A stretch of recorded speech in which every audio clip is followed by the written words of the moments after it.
सभी साथियों एवं विद्यार्थियों को अनिल चक्रवर्ती की ओर से नमस्कार। वर्तमान समय में जहाँ तक मैं देख पा रहा हूँ, प्रत्येक स्कूल में कैरियर काउंसलिंग से संबंधित चर्चा चल रही है। शिक्षकों द्वारा विद्यार्थियों को स्कूल मोबाइल लाने के लिए कहा जाता है, लेकिन विद्यार्थी नहीं समझ पा रहे हैं कि हमें मोबाइल के माध्यम से क्या करना है। आज के वीडियो में मैं बताने का प्रयास करूंगा कि आपको ऐसा क्यों कहा जाता है। यदि वीडियो अच्छा लगे तो मेरे चैनल को लाइक एवं सब्सक्राइब जरूर करिएगा। चलिए अब अपन चलते हैं करियर काउंसलिंग के कुछ लिटरेचर पर।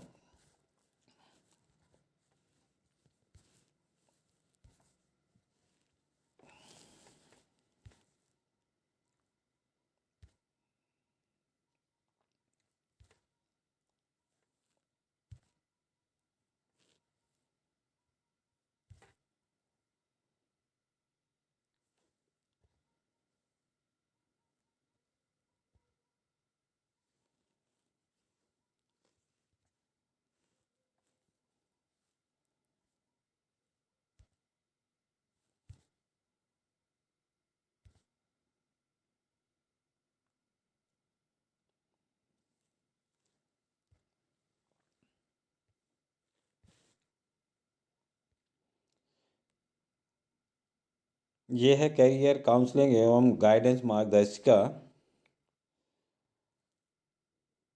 इसमें सभी शिक्षक साथियों को 6 दिवसीय प्रशिक्षण रखा गया है।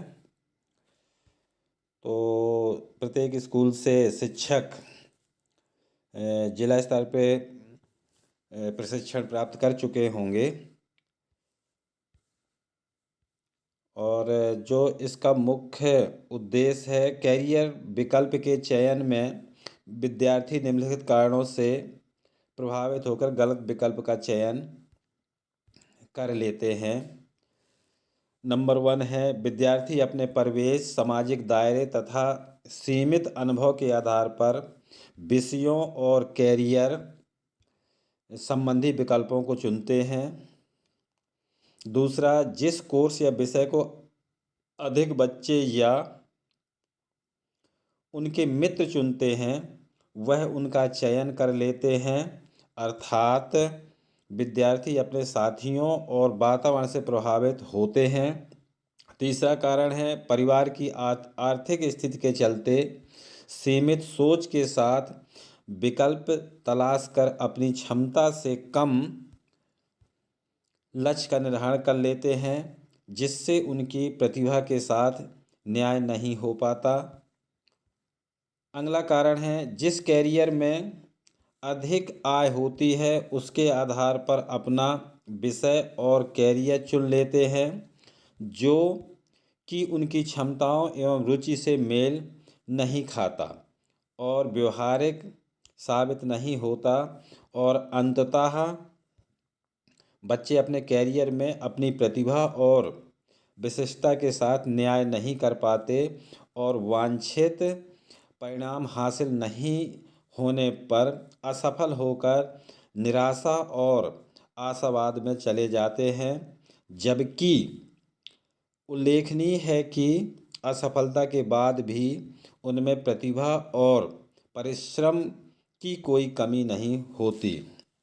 और आगे यदि अपन चलें तो कक्षा 11वीं में संकाय चयन तथा कक्षा 12वीं के पश्चात उच्च शिक्षा हेतु विषयों के चयन व चयनित विषय में कैरियर की संभावना की जानकारी हेतु विद्यार्थियों की काउंसलिंग और गाइडेंस की आवश्यकता की पूर्ति करने के लिए मध्य प्रदेश में स्कूल शिक्षा विभाग ICS लखनऊ के सहयोग से कैरियर काउंसलिंग एवं गाइडेंस प्रक्रिया प्रारंभ की गई है।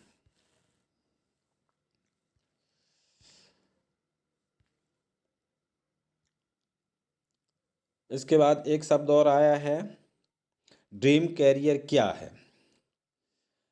एक ड्रीम कैरियर के 3 महत्वपूर्ण कारक हैं। नंबर 1, मुझे क्या करना पसंद है। नंबर 2, योग्यता, मैं किस में अच्छा हूँ।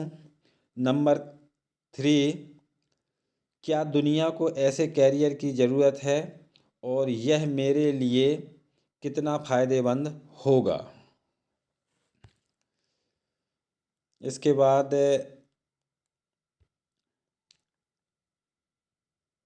ICS प्रक्रिया, स्वयं को जानो, सूचित करो, योजना बनाओ।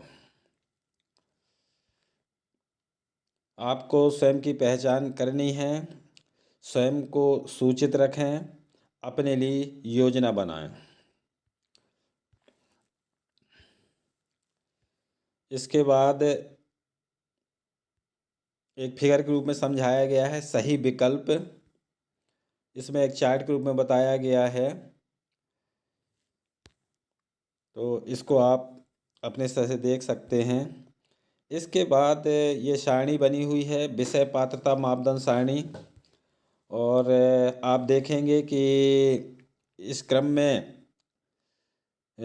पाठ्यक्रम या कोर्स लिखे हुए जैसे इंजीनियरिंग, JEE, वास्तुकला, फार्मेसी, चिकित्सा के क्षेत्र में अन्य चीज़ें ये लिखी हुई हैं, और इसके बगल में टेबल बनी हुई है, विषय लिखे हुए हैं, और जहाँ जहाँ पर नीले निशान लगे हुए हैं तो ये कोर्स यदि आपको करना है तो आपके विषय ये रहेंगे। जहाँ जहाँ पर जिस कोर्स के सामने नीला निशान बना हुआ है ये कोर्स रहेंगे, ये विषय रहेंगे इस कोर्स के अंतर्गत। इसके बाद कैरियर स्पेक्ट्रम, विषय और कैरियर लिंक, जैसे व्यावसायिक पाठ्यक्रम। व्यावसायिक पाठ्यक्रम में आप कर सकते हैं BA LLB, BBA LLB, BCom LLB। दूसरा प्रबंधन, BBA कर सकते हैं, BMS कर सकते हैं, BBS कर सकते हैं। विषय एक है जनसंचार, पत्रकारिता, विज्ञापन, फिल्म बनाना, डिजिटल मीडिया, संपर्क। दूसरा व्यावसायिक पाठ्यक्रम आप कर सकते हैं BCom, बीमांकन विज्ञान, बीमा, और गणित +2 में, रक्षा सेवाएं, सेना, और भी बहुत सारी चीज़ें हैं। एक व्यावसायिक पाठ्यक्रम है सामाजिक कार्य, जिसको BSW बोलते हैं। दूसरा है होटल और खानपान उद्योग, पाक कला में स्नातक, यात्रा और पर्यटन, कला और परिरूप, बी डिजाइन, BFA। एक व्यावसायिक पाठ्यक्रम और भी बताया है चार्ट के माध्यम से, जैसे होता है chartered account, cost and management accountancy, company सचिव। +2 विज्ञान, यानी जो गणित विषय से रहते हैं, इसके लिए व्यावसायिक पाठ्यक्रम BTech चलता है, BArch चलता है, BCA, BSc LLB, BSc, रक्षा सेवाएं, नौसेना और वायुसेना, वाणिज्यिक उड़ान और व्यापारी जहाज। +2 विज्ञान यानी कक्षा 12, जिनका बायोलॉजी समूह है। उसके उपरांत 12वीं करने के बाद व्यावसायिक पाठ्यक्रम आप कर सकते हैं MBBS या BDS, पैरामेडिकल फील्ड, फार्मेसी कर सकते हैं, जिसको B फार्मा बोलते हैं, और BSc LLB कर सकते हैं। और ये उसके विषय दिए हुए हैं, BSc LLB, BSc प्लेन। इसके बाद मानविकी में विशेषज्ञता भी कोर्स चलता है, जिसमें आप कर सकते हैं अंग्रेजी, भूगोल, इतिहास। इससे आप ये विषय पढ़कर भी अपना भविष्य बना सकते हैं। मानविकी में विशेषज्ञता, राजनीति विज्ञान, मनोविज्ञान, ये सब आपके। स्नातक के बाद कैरियर विकल्प, आपको पोस्ट ग्रेजुएट स्पेशलाइजेशन दिए हैं। ये सूची है आपकी साइंस से, ह्यूमैनिटीज़ से है और कॉमर्स साइड से है। तो ये सूची है आपको। इसके बाद विभिन्न राष्ट्रीय एवं राज्य स्तर की प्रवेश एवं प्रतियोगी परीक्षाएं। कक्षा 12वीं के बाद छात्र को निर्णय लेने की ज़रूरत है कि क्या वह एक अकादमिक या व्यावसायिक पाठ्यक्रम लेना चाहता है या वर्तमान परिदृश्य में मिश्रित विषय संयोजन स्ट्रीम जो संभव है। ये सभी 12वीं के बाद विषय दिए हैं। और आपको 12वीं के बाद आप अकादमिक कोर्स कर सकते हैं। अकादमिक कोर्स में साधारण आप बीए, बीएससी, बीकॉम कर सकते हैं। प्रोफेशनल कोर्स में आप BTech, MBBS, BBA, BHM, BAMS, BSW, BArch आदि। और थर्ड है कॉम्बिनेशन। तो कॉम्बिनेशन में आप ये सब दिया हुआ है, इंग्लिश, हिंदी, साइकोलॉजी, पत्रकारिता, इकोनॉमिक्स, सामाजिक विज्ञान। इस तरीके से आप कर सकते हैं। याद रखने योग्य बातें, यदि यह सुनिश्चित नहीं है कि कक्षा 12वीं के बाद व्यावसायिक पाठ्यक्रम लेना है या नहीं, तो छात्रों को अकादमिक पाठ्यक्रम चुनने की सलाह दी जा सकती है, जो छात्र को यह तय करने का अवसर देती है कि वे भविष्य में क्या करना चाहते हैं। स्नातक होने के बाद वे फिर से अकादमिक या व्यावसायिक पाठ्यक्रम में आगे बढ़ने का निर्णय ले सकते हैं। शैक्षिक डिग्री के मामले में जहां संभव हो, संबंधित इंटर्नशिप की मांग करते हुए विषय पर गहन ज्ञान प्राप्त करने के लिए ठोस प्रयास करने की आवश्यकता है। जब तक छात्र स्नातक हो जाता है, तब तक वह और अधिक स्पष्ट हो जाता है कि वे आगे क्या करना चाहते हैं। शैक्षणिक या व्यावसायिक डिग्री, एमबीए, कानून आदि स्नातक स्तर की पढ़ाई में उनके शैक्षणिक प्रशिक्षण से विद्यार्थियों यह स्पष्ट होना चाहिए कि इन्हें किस रास्ते पर जाना है, अकादमिक या व्यावसायिक। सरकारी प्रतियोगी परीक्षाएं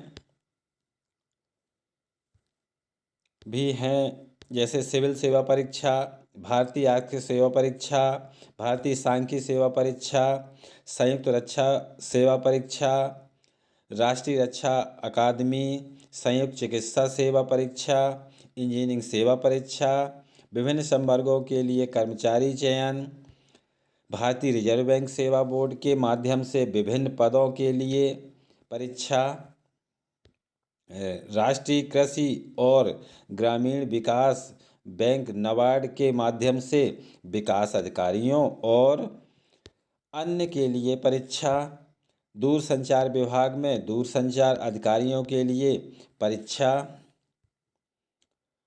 प्रमुख प्रवेश परीक्षाएं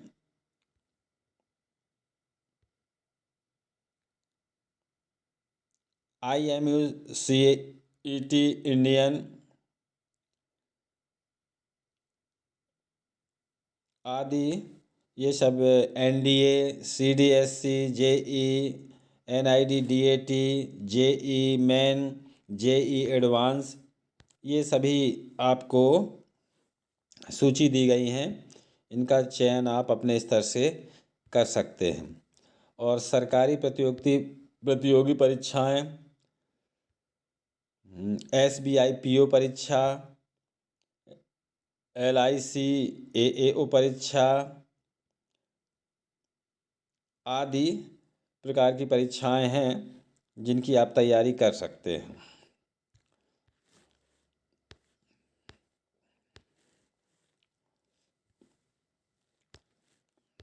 ये सभी सूचियां हैं आपके सामने, आप इसको देख सकते हैं। और कुछ ये कैरियर में विशेषज्ञताएं जो पूर्व में मौजूद नहीं थी लेकिन अब शामिल हो गई हैं, इनसे भी आप अध्यापन कार्य कर सकते हैं। और कुछ पोस्ट कोविड कैरियर 5.0 ट्रेड से संबंधित भी कुछ कोर्स प्रारंभ हो गए हैं। और भारत एवं विदेशों में अध्ययन हेतु अच्छे कैंपस प्रवेश हेतु परामर्श। और ये स्लाइड आपके सामने है। उचित परिसर में सही पाठ्यक्रम वह है जो छात्र के शैक्षणिक उद्देश्य को पूरा करता है और उनके सर्वांगीण व्यक्तित्व को विकसित करने में मदद करता है।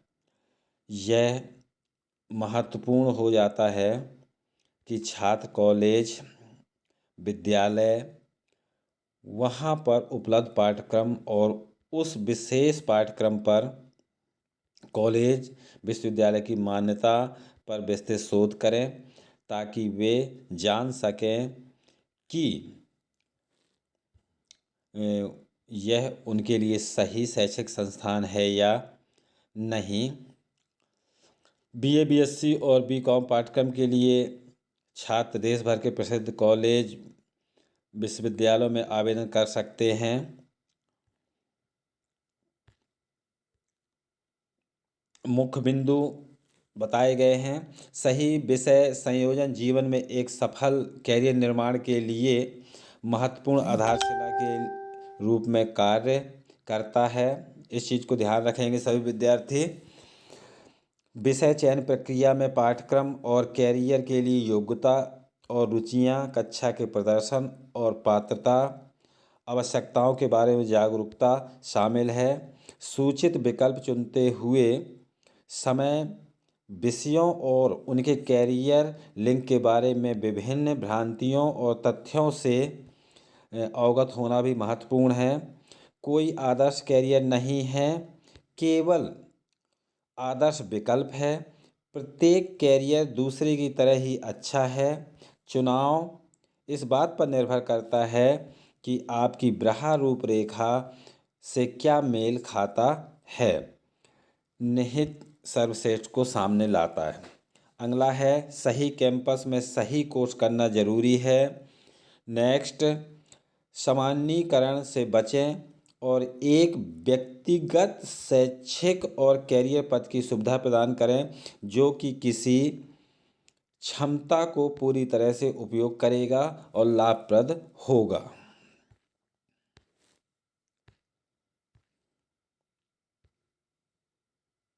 इसके बाद मार्गदर्शन का उद्देश्य।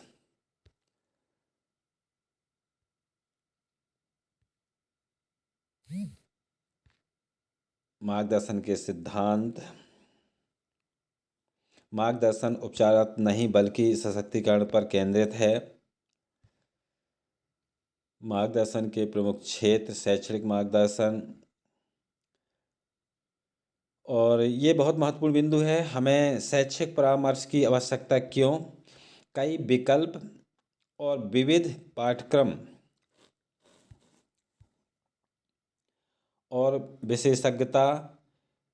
क्या यह मेरे लिए सबसे अच्छा पाठ्यक्रम कोर्स है और क्या यह मुझे जीवन में अपने लक्ष्य को प्राप्त करने में मदद करेगा? अनेक पाठ्यक्रमों के बीच सही चुनाव करना। अगला है शैक्षिक विफलता विद्यार्थियों का स्कूल छोड़ना। अगला है असंतोषजनक प्रगति और अवांछनीय व्यवहार। नेक्स्ट, व्यक्तिगत अंतर और सीखने का स्तर। स्कूल कॉलेज के वातावरण में छात्रों का समायोजन आदि।